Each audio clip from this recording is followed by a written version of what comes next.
പാലക്കാടിനെ സംബന്ധിച്ചിടത്തോളം ഞങ്ങൾ കൃത്യമായി ജനങ്ങൾക്കിടയിൽ പറഞ്ഞത് ഈ നഗരഭരണത്തിന്റെ പോരായ്മകളാണ്.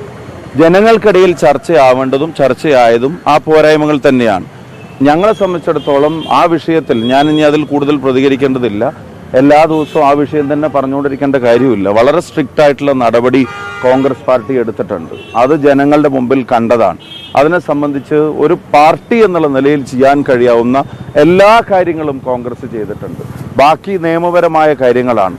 അത് അതിൻ്റെ വഴിക്ക് പോട്ടെ. ഞങ്ങൾ ജനങ്ങളോട് പറയാൻ ശ്രമിച്ചത് നഗരഭരണത്തിൻ്റെ വീഴ്ചകളാണ്, സംസ്ഥാന ഭരണം നടത്തുന്ന വീഴ്ചകളാണ്, ശബരിമല ഉൾപ്പെടെയുള്ള വളരെ സീരിയസ് ആയിട്ടുള്ള ഈ ഒരിക്കലും ന്യായീകരിക്കാൻ കഴിയാത്ത CPM-ന്റെ അണികൾക്കോ അതിൻ്റെ പ്രാദേശിക നേതാക്കന്മാർക്കോ പോലും യോജിപ്പില്ലാത്ത തരത്തിൽ ഒരു സർക്കാർ സംവിധാനം ഇങ്ങനെ ഇറങ്ങി നിന്ന് അയ്യൻ്റെ സ്വർണം കവർന്നതുൾപ്പെടെയുള്ള വിഷയങ്ങളാണ് ജനങ്ങൾക്കിടയിൽ ഞങ്ങൾ ചർച്ചയാക്കിയിട്ടുള്ളത്. ഇപ്പം തെരഞ്ഞെടുപ്പിൻ്റെ അജണ്ടകൾ അതൊക്കെയാണ്.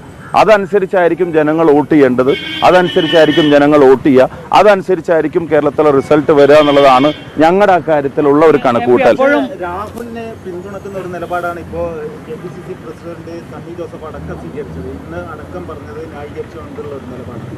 ഞാൻ പറഞ്ഞല്ലോ, എൻ്റെ എല്ലാ മാധ്യമ സമ്മേളനങ്ങളും അല്ലെങ്കിൽ പത്രക്കാരെ കാണുമ്പോഴും ഞാൻ ആ വിഷയത്തിൽ തന്നെ പറഞ്ഞുകൊണ്ടിരിക്കണം എന്നില്ല. മറ്റ് പ്രധാനപ്പെട്ട ഇഷ്യൂസ് ഉണ്ട്.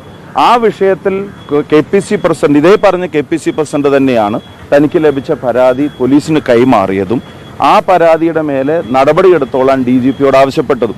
അതേ KPC പ്രസിഡന്റ് തന്നെയാണ് ഈ പറയുന്ന വ്യക്തിയെ നമ്മുടെ പാർട്ടിയിൽ നിന്ന് എക്സ്പെൽ ചെയ്യുന്ന തരത്തിലേക്കുള്ള സ്ട്രിക്റ്റ് ആയിട്ടുള്ള ആക്ഷനിലേക്കും പോയത്. ഇപ്പം പാർട്ടി എന്നുള്ള നിലയ്ക്ക് ചെയ്യാൻ കഴിയാവുന്ന കാര്യങ്ങൾ കോൺഗ്രസ് പാർട്ടി ചെയ്തിട്ടുണ്ട്.